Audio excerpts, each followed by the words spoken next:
Hello, everyone. Thank you for joining us, and welcome to the Extra Space Storage, Inc. Q2 2026 earnings conference call. After today's prepared remarks, I will host a question and answer session. If you would like to ask a question, please press star 1 to raise your hand. To withdraw your question, press star 1 again. I will now hand the conference over to Jared Conley, VP of Investor Relations. Jared, please go ahead. Thank you, Connor. Welcome to Extra Space Storage's second quarter 2026 earnings call. In addition to our press release, we have furnished unaudited supplemental financial information on our website.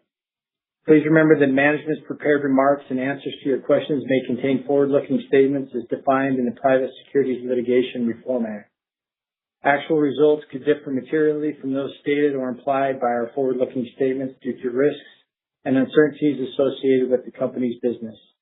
These forward-looking statements are qualified by the cautionary statements contained in the company's latest filing with the SEC, which we encourage our listeners to review.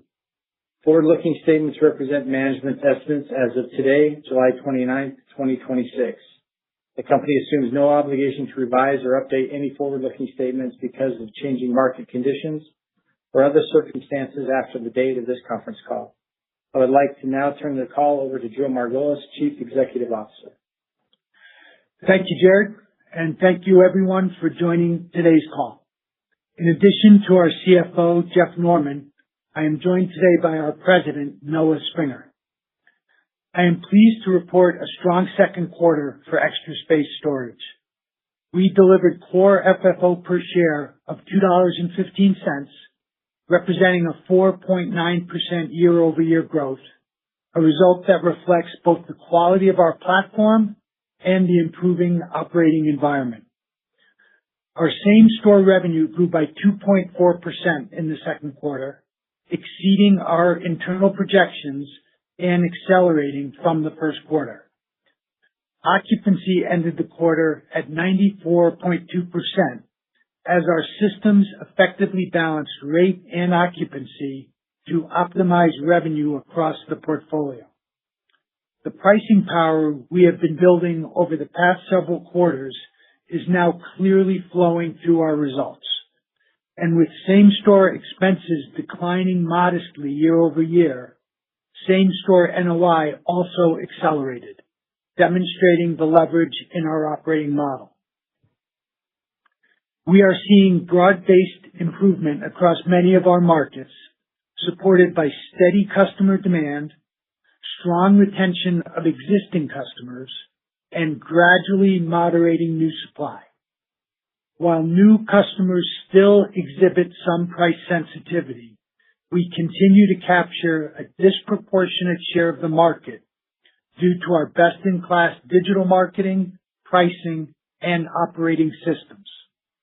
The rate gains we established throughout 2025 and into 2026 are now embedded in our revenue base, and we're encouraged by the momentum heading into the second half of the year. Our company, built around operational depth, cutting-edge technology, financial flexibility, and diversified growth channels, is well positioned to continue to outperform the industry. With that, I'll turn it over to our President, Noah Springer, to discuss our external growth initiatives.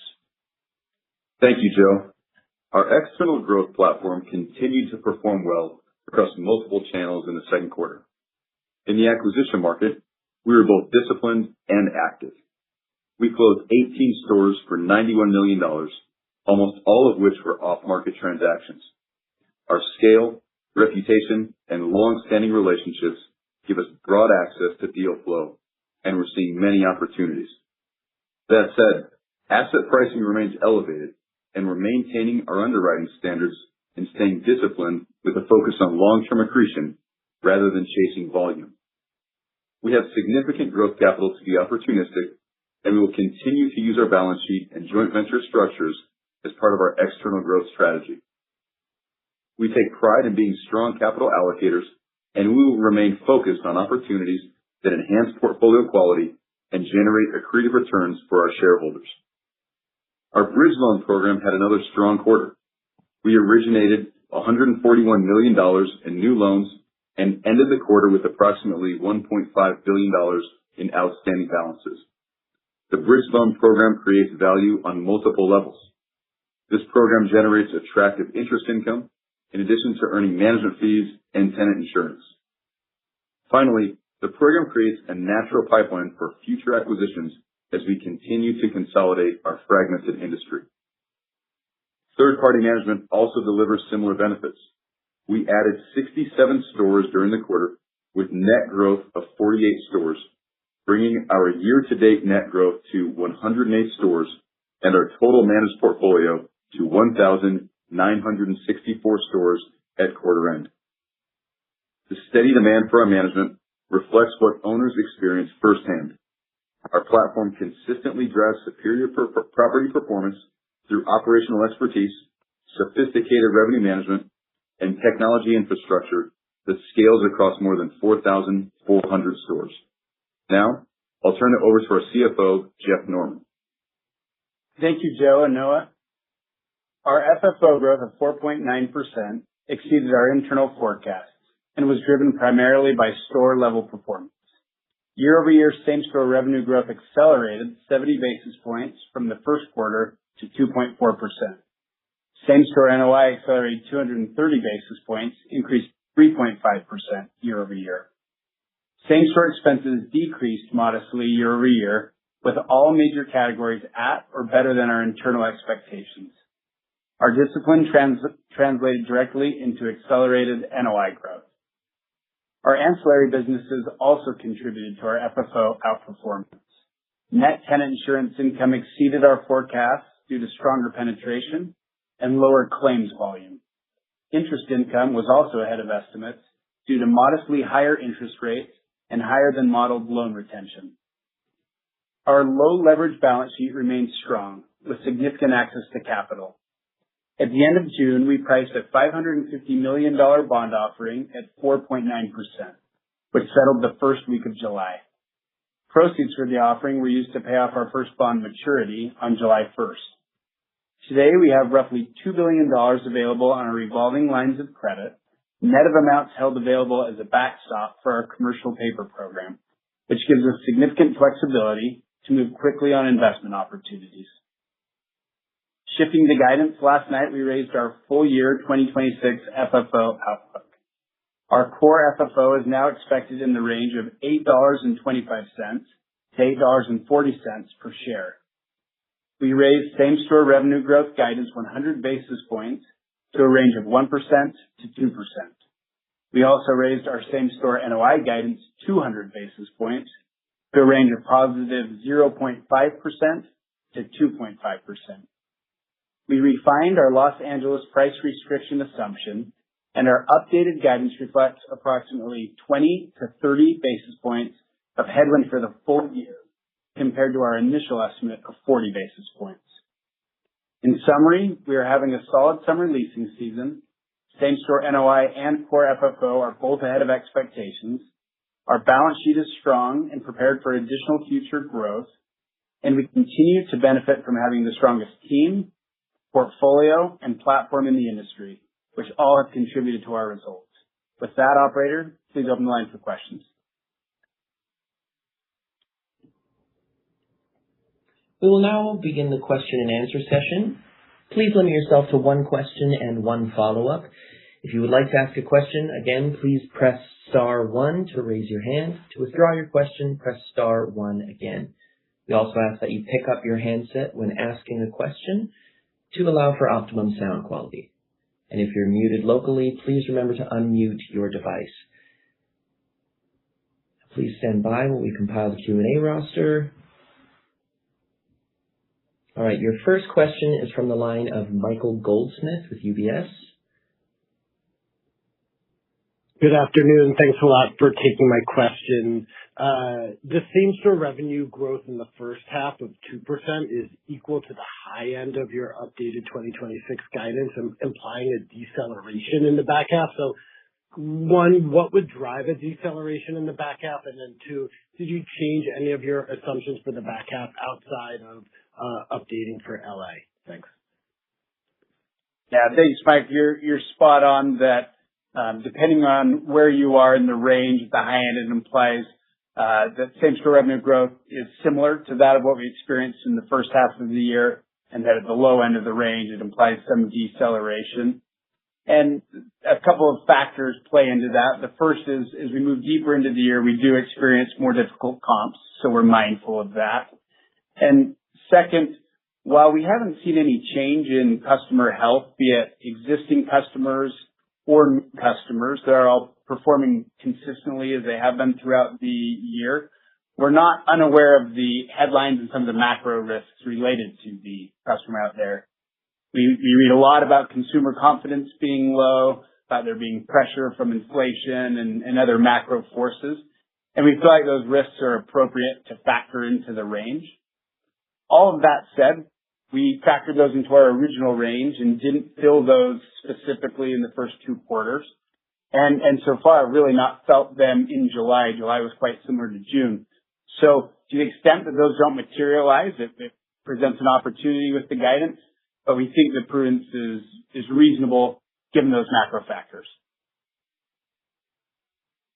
Got it. Thanks for that. And then since you brought it up, can you give us an update of what you're seeing so far in July? And it sounds like it's been pretty similar to June, but would love to get your thoughts on the metrics. Thanks. Sure, Michael. This is Joe. July was a good month for us. Just as a comparison, in June, we were slightly ahead in rate year over year, but we're slightly behind in occupancy. And in July, the system flipped that. We're now slightly ahead in occupancy and slightly behind in rate. And this is a great example, I think, of our systems using different levers to optimize performance over the long term. And the net result of that is, so far through however many days, we are slightly ahead of our budget in July. So we're having a good month. Thank you very much. Good luck in the back half. Thank you. The next question is from Michael Griffin with Evercore. Your line is open. Please go ahead. Great, thanks.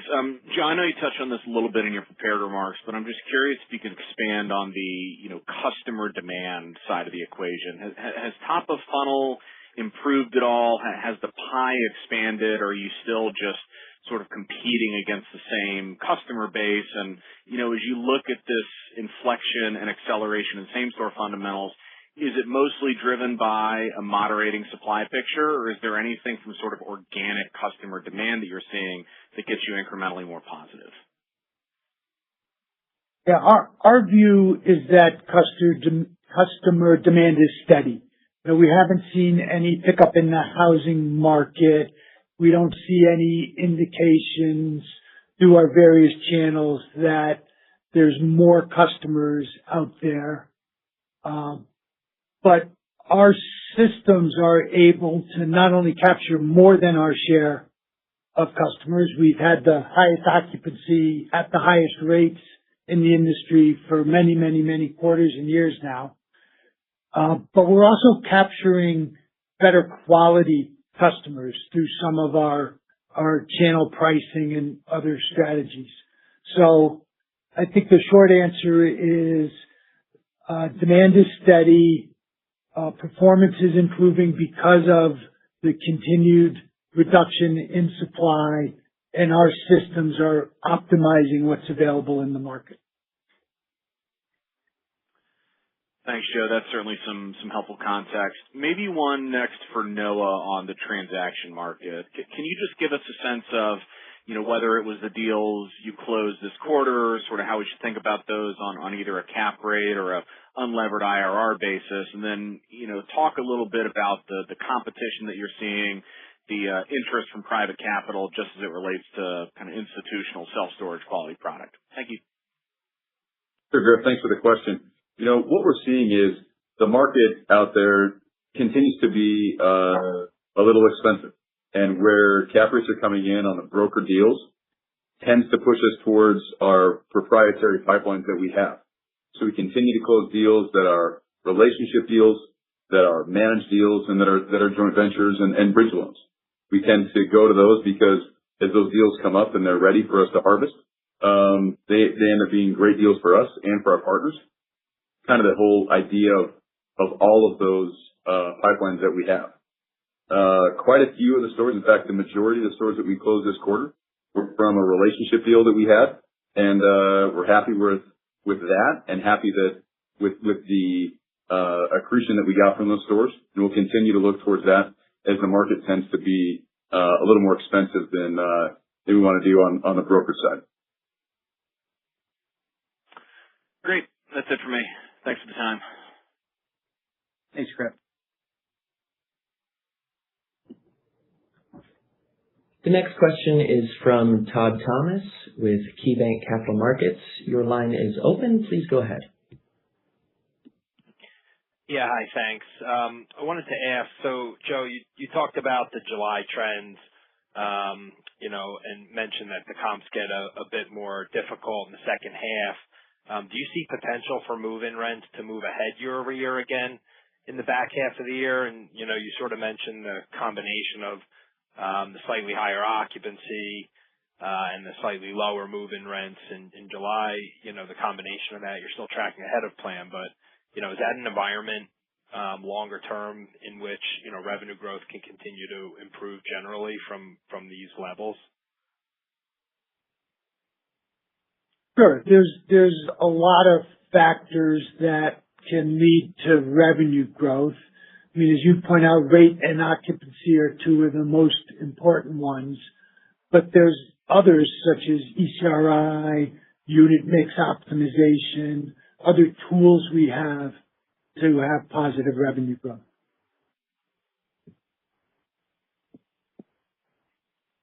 Okay. And then I wanted to also ask about the New York City settlement. I was just curious if there, are any implications or any additional considerations from that suit, or is that in the rear view mirror at this point? And then can you also comment separately on, the licensing and registration requirements for operators in New York City? Curious to get your view around the impact that has on the industry, whether you think it could ultimately, sort of strengthen the competitive positioning for some larger, well-capitalized players, or, whether that's, sort of a net negative potentially. Just curious to get your thoughts on that. Sure. So just to set the table what we're talking about, there was a claim made against us by New York City based on 117 complaints they got over 3 years. We had 130,000 customers over those 3 years, and we continue to vigorously dispute those claims. We do not agree with them at all. But that being said, we were forced with the choice of, entering a lengthy litigation process in New York City or settling this case for $1.7 million and putting it behind us. And we felt the best thing for our shareholders was to take out the uncertainty and put this behind us. So we have settled the case. There's no repercussions or reverberations that we see or have felt elsewhere in the country or in New York. This matter is now behind us.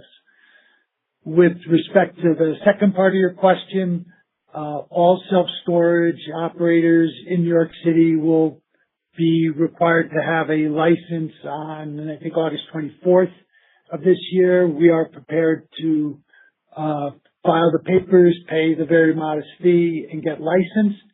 And in connection with that license, there will be a series of requirements of how you have to operate. We, the industry, are still waiting to see the final list of requirements that will come with that. And I guess all I could say is, one, they'll apply to everyone, so it'll be an even playing field. And two, we will comply with the law.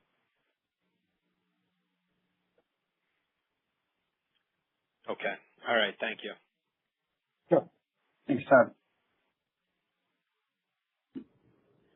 The next question is from Brendan Lynch with Barclays. Your line is open. Please go ahead. Great. Thanks for taking the questions. Jeff, just wanted to follow up on your commentary about macro risks and consumer confidence. Sounds like you're being a little bit conservative in guidance because of the potential for those risks to emerge. So the question is, in the past, when we have had situations where the macro environment did deteriorate or consumer confidence starts to wane, how quickly did you see that in actual customer behavior, and how quickly did it impact the same-store NOI results? Good question, Brandon, and I hate to give you a mushy answer, but it depends. As we've looked at different types of economic stress in different types of cycles, they haven't all performed the same. But in general, we've seen demand hold pretty steady and in some cases even accelerate through some of those types of environments because life transitions give rise to storage, and sometimes economic strain can cause more life transitions. So from a demand standpoint, it's generally been steady to even accelerated. On the other hand, you may also deal with vacates, and we have not seen elevated vacate activity in our stores. In fact, our length of stay continues to elongate as we think of our in-place customers on a year-over-year basis. It's about 1.5 months longer than it was last year. So we haven't seen it yet, but as you see all these headlines out there, as you look at what the consumer is facing, we certainly think it's a reasonable risk to be mindful of.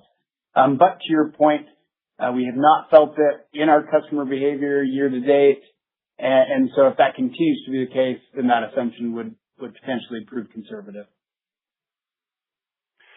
Great, thanks. That's helpful. And maybe just to follow up on that, in terms of length of stay, that's certainly an improvement. I think we've seen some other improvements in customer quality in terms of churn and lower bad debt, higher occupancy in the off-season.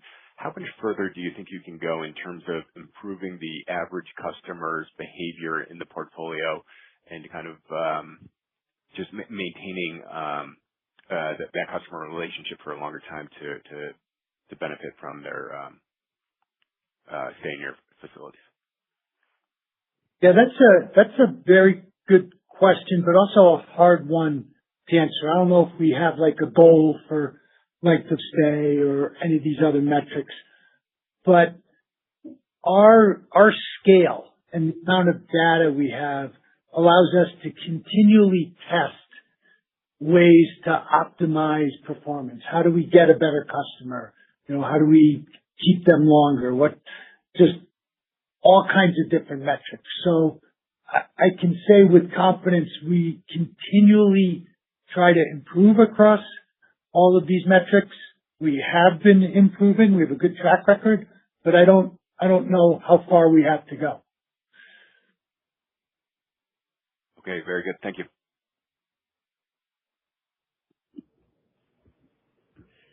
Your next question is from Ronald Camden from Morgan Stanley. Your line is open. Please go ahead. Hey, just two quick ones. Just starting on the expense side, really it looks like outside of property taxes, most of the line items was down, driving that sort of negative growth. Just thinking sort of long term about what more opportunities you have on the expense saving side. Is there a scenario where expense growth can be lower than inflation? Yeah, thanks for the question, Ron. We're really pleased with what we've seen on the expense side this year and how we've been able to continue to leverage our scale to become more efficient. And I know you'd mentioned long term. I'll start with the year. As you look at the run rates we've had year to date in the first half and what we're guiding to for the full year, it implies that we stay in those sub-inflationary ranges, which we view as a real positive, especially in the face of some of the less controllable line items like property taxes, as you mentioned. Long term, while we won't, guide or forecast into future years, I think that advantage, that scale advantage and the efficiencies that it drives will continue to be an operational advantage for Extra Space. So I anticipate that we can continue to to leverage those opportunities. One specific one maybe that I'll call out is on the insurance expense line item. We have a mid-year renewal, which we've completed, that was very favorable. It was only applicable for the month of June within the second quarter, and you can see the positive impact that negative year-over-year change in our premiums had, and that will continue to flow through the rest of this year and into 27. So several reasons to be optimistic on the expense side looking forward. Great. And then my second question was just on the back to the external growth. Obviously, the acquisition guidance went up. I guess I'd just love to hear what you're seeing in the market in terms of cap rates, in terms of expected IRRs and so forth.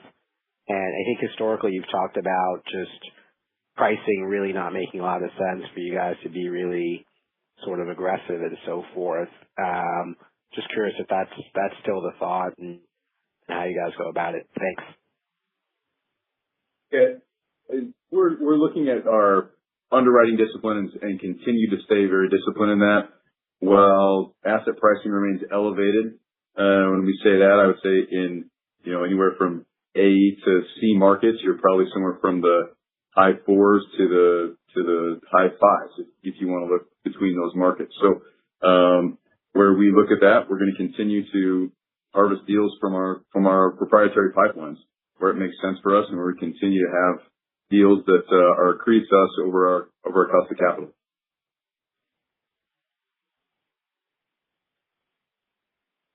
Thanks so much. Thanks, Ron. The next question is from Samir Kanal from Bank of America. Your line is open. Please go ahead. Good afternoon. Jeff, I'm sorry if I missed this, but on the move-in rates, I know you excluded LA, but just curious, where would that have been if LA was included? And just to confirm, does that have much of a benefit for you in 2Q? Thanks for the question, Samir. We recognize that number is one that is viewed not only to model our actual performance, but as a proxy for overall new customer health for our portfolio and across the industry.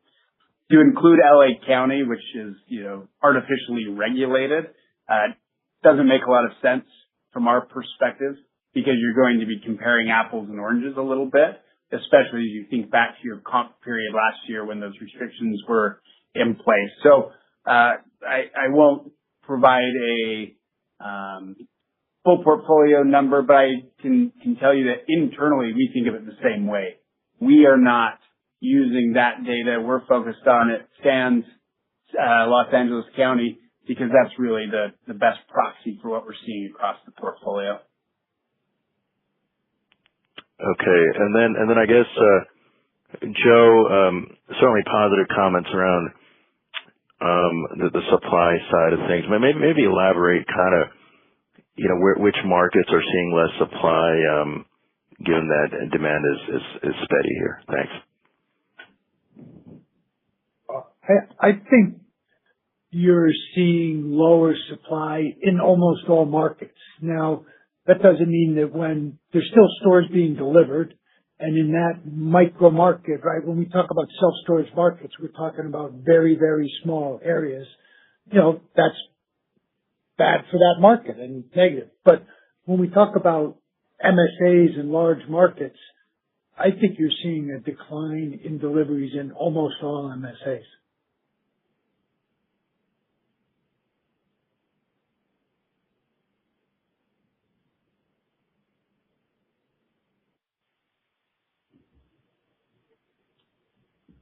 The next question is from Jack Armstrong with Wells Fargo.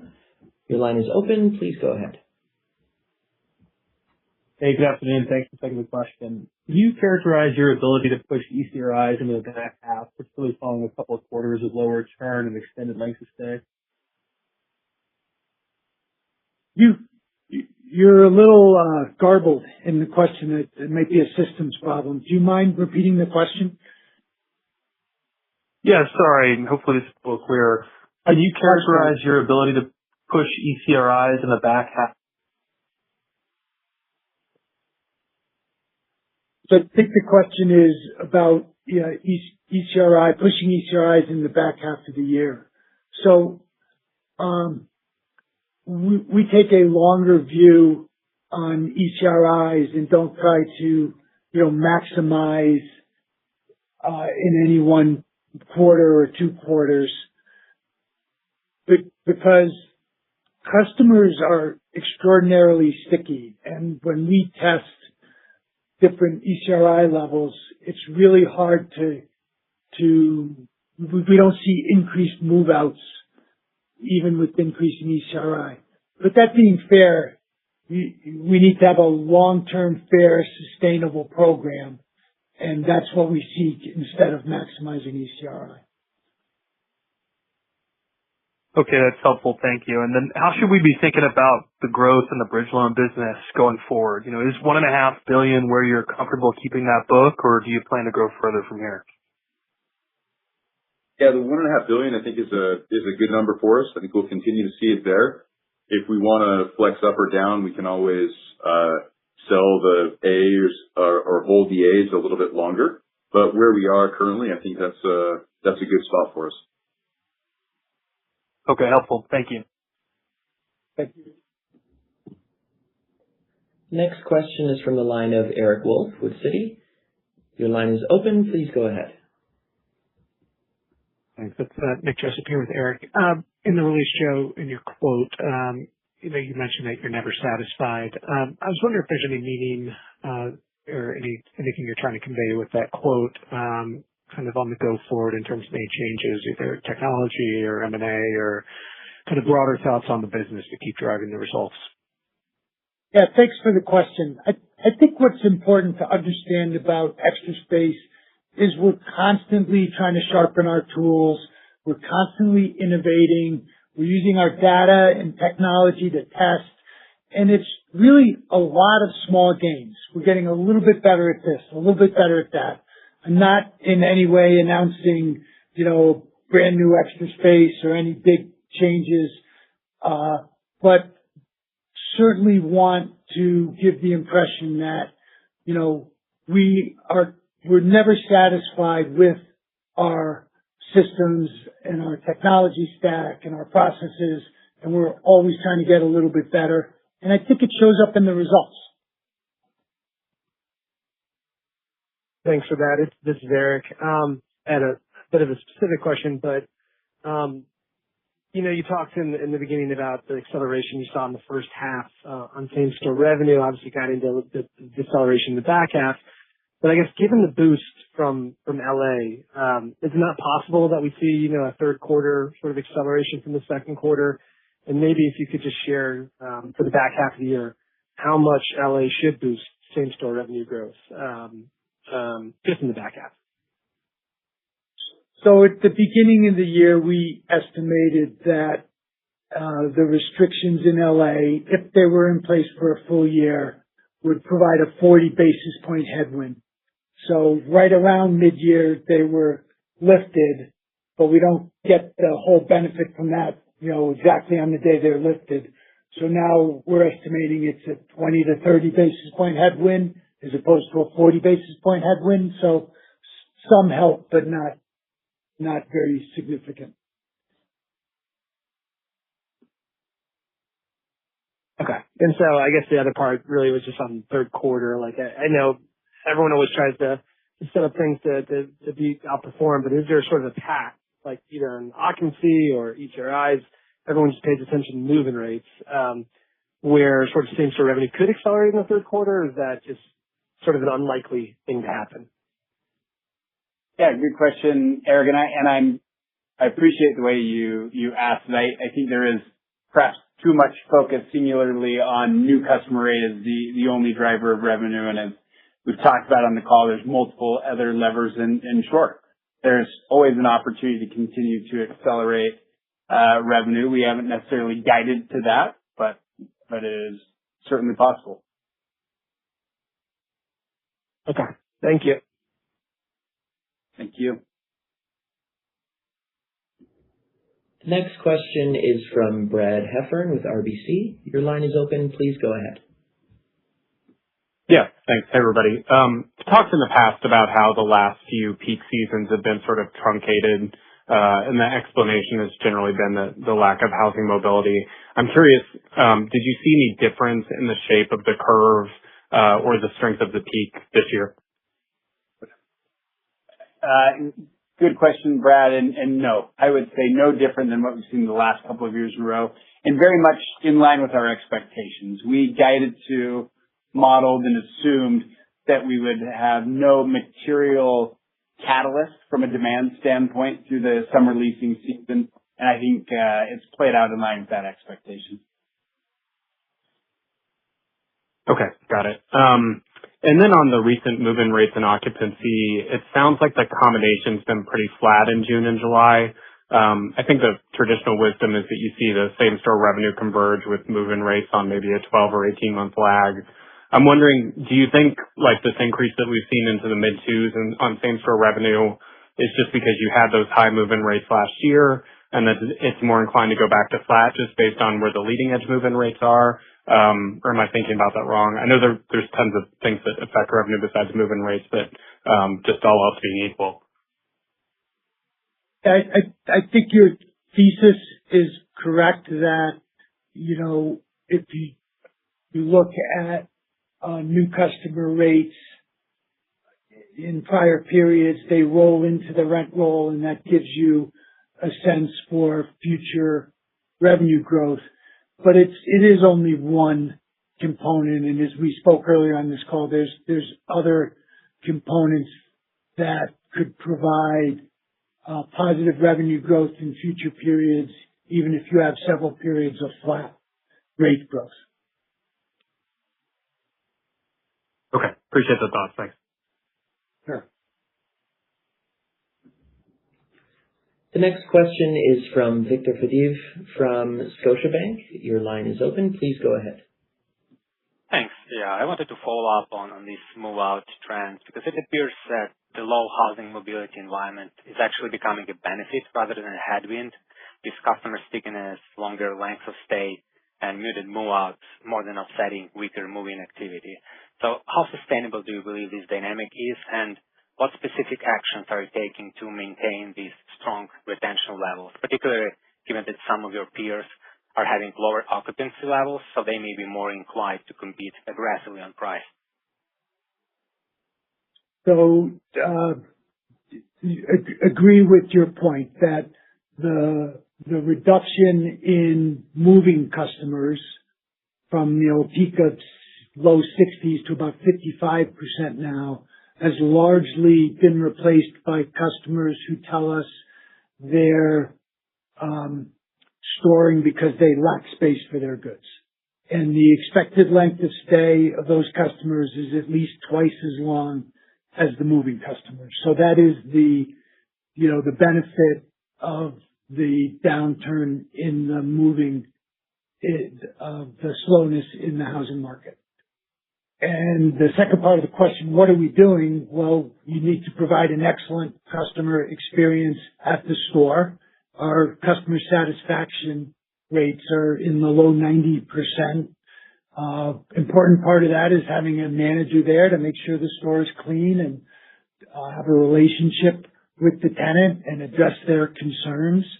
And, when the tenant gets a rate increase notice, our store managers and call center agents are empowered within certain bounds to address any concerns a customer have.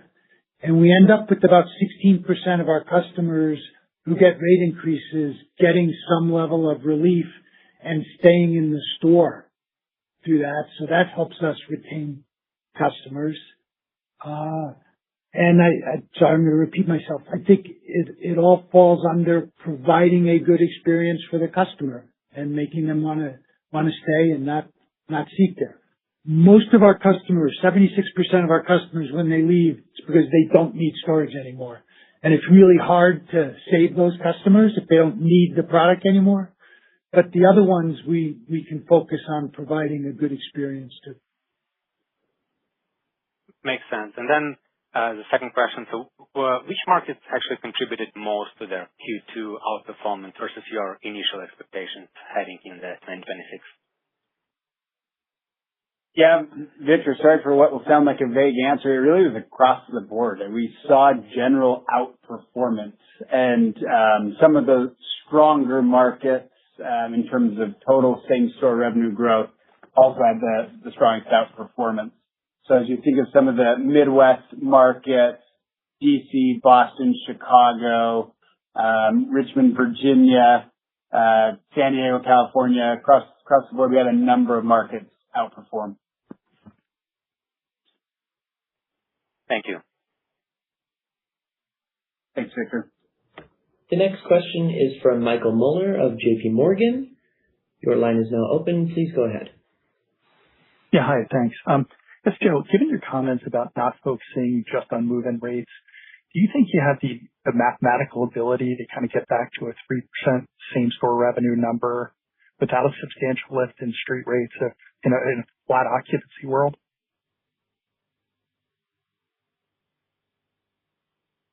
To get to 3% without improvement in occupancy or rate, I think would be difficult. Okay.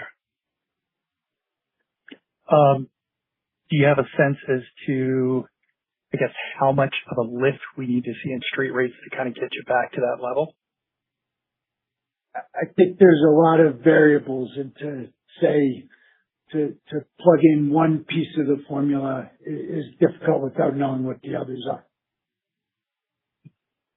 Okay, thank you. So I feel like I've given you an unsatisfactory answer. We believe if supply continues to decrease and we don't have any significant change in customer, that the risks of which Jeff outlined, we think we can get back to kind of historical levels of revenue growth between 3 and 4%. I don't know the time period. Our guidance doesn't suggest it's going to happen this year, but we're certainly in the recovery stage of the storage cycle, and I would expect that's where we end up.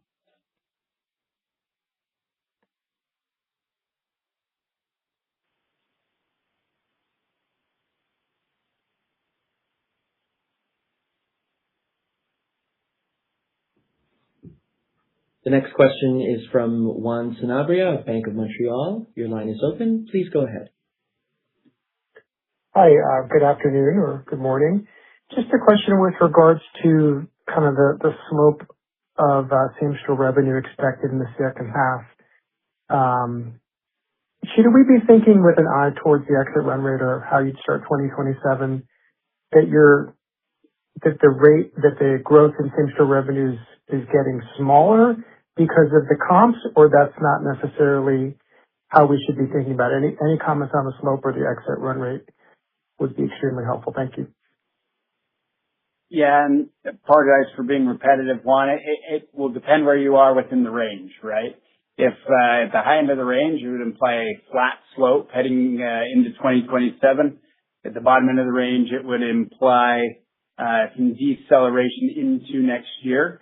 And if we outperform our range altogether, that would imply acceleration into 2027. So we will stick to 2026 for now and let you all forecast 2027 and beyond. But we agree that the slope heading into it will largely impact performance in 2027. I guess another way to ask it, are the comps tougher in the fourth quarter than the third quarter because of move-in rates last year? Or just if you could remind us on how we should think about that. Yes, the comps do become more difficult, whether it's thinking of new customer move-in rate or even just revenue altogether. It started to accelerate revenue beginning in the fourth quarter last year. So yes, the comp does become more difficult. Okay, great. And then just my final question.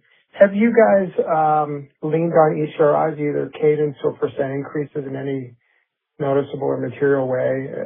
Have ECRIs grown this year in the contribution to same-store revenue versus last year or versus initial guidance or expectations? No, absent, some testing we're doing, there's been no change in our ECRI policy. Yeah, and one, this is getting really on the margins, but the only one that I'd point out is with our original guide assumed full year restrictions in Los Angeles County. With that being lifted on the margins, a little better in the back half of the year. Got it. Thank you. Thanks, Juan. The next question is from Spencer Glimcher of Green Street. Your line is now open. Please go ahead. Thank you. Just one on the regulation front for me. How dependent is EXR's revenue management system on consumer-specific data versus broader market-level inputs? And how concerned are you, if at all, that additional legislation regarding surveillance pricing might impede rate algorithms? Yeah, not concerned. Our algorithms are focused on historical data we have for how a certain market and store performs, vacates, rentals, demand at different times of the year, and not any individual customer data or observations. Okay, that's very helpful. That's it for me. Thanks, guys. Thanks, Spencer. Thanks, Spencer. The next question is from Omotayo Okusanya of Deutsche Bank. Your line is now open. Please go ahead. Hi, yes. Good morning out there. Congrats on a solid quarter. In terms of just this recovery story that I think we're all kind of looking forward to, curious if you could share any thoughts of, July, beginning of 3Q, and the kind of some of the operating trends you're seeing, whether you're still kind of seeing occupancy holding up, whether you're still kind of seeing improvement in street rates. Just any commentary you can at least just make to kind of to start off the third quarter. Hi, it's Jeff. As we mentioned earlier in the call, it looks a lot like June from a performance standpoint. I think Joe outlined a little bit that we've swapped a little bit of occupancy for a little bit of rate on the margins. And so far, with a few days left in the month, we're on pace to modestly outperform our revenue expectations. So continues to be favorable in July and looks a lot like the second quarter. Gotcha. And then on the third-party asset management side, again, increasing store count, you guys slightly reduced guidance on management fees. Is anything changing there? Is the economics of the third-party asset management changing from your contract? Just curious, any thoughts there? Yeah, thanks, Theo. No big change at all. In fact, with this business, there's ups and downs where portfolios sell and portfolios come in. Beginning of July, there was a portfolio that sold. Not concerning to us. We continue to add properties. We're over 100 properties net so far this year. And, the benefit of this program is that there's a lot of owners, and the owners have less than 2 stores on average per owner. And so most of the time, if anybody adds or leaves, it's onesies and twosies that we add or that disappear. But there was one that we had go beginning of July, and we'll continue to add and continue to feel very strong about the program. No material change whatsoever. Thank you. The next question is from Ravi Vaidya from Mizuho. Your line is now open. Please go ahead. Hi there. Thanks for taking my question. Hope you all are doing well. Can you describe the operational inflection and momentum that you're seeing in some of your Sunbelt markets? How have the street rates been trending, and where do you think same-store revenue for these markets could increase to absent a substantial demand recovery relative to the rest of the portfolio? Thank you. So we are seeing improvement in some Sunbelt markets, Austin, Dallas, Miami, all turned positive in new customer move-in rates on a year-over-year basis, all improving markets, but not all markets. Houston, Tampa, still Phoenix, still difficult markets for us. But that's not at all surprising. We don't expect the Sun Belt all to act the same. We don't expect markets within the Sun Belt all to act the same. And it is one of the reasons that our portfolio is designed to be broadly diversified across mostly primary and secondary growth markets, because we know markets don't act the same at the same time, and the more diversification we can get, the more we smooth out our return series. And Robbie, if I could just add a thought there, I think that's one thing that makes us even more excited about our performance this year in general is relative to the market. We're a little overweight the Sun Belt, and despite the drag from those markets that haven't had a stronger performance, we've still had pretty significant same-store revenue acceleration. And at some point, those markets will continue to flip and accelerate, and I think give another leg to that growth. Got it. Thank you so much. Thanks, Robbie. There are no further questions at this time. I will now turn the call back to Joe Margolis, CEO, for closing remarks. Great. Thank you, everyone, for your interest in our company. Our team is happy to report very solid results and the ability to raise guidance. These results stem from success across all aspects of the platform. Our stores are outperforming expectations. Our expense control is very positive, both at the store level and at the G&A level, and we're getting solid contributions from our ancillary businesses. So we're encouraged on where we are in the cycle and confident that we have the machine to optimize results going forward. Thank you, and look forward to talking to you next quarter. This concludes today's call. Thank you for attending. You may now disconnect.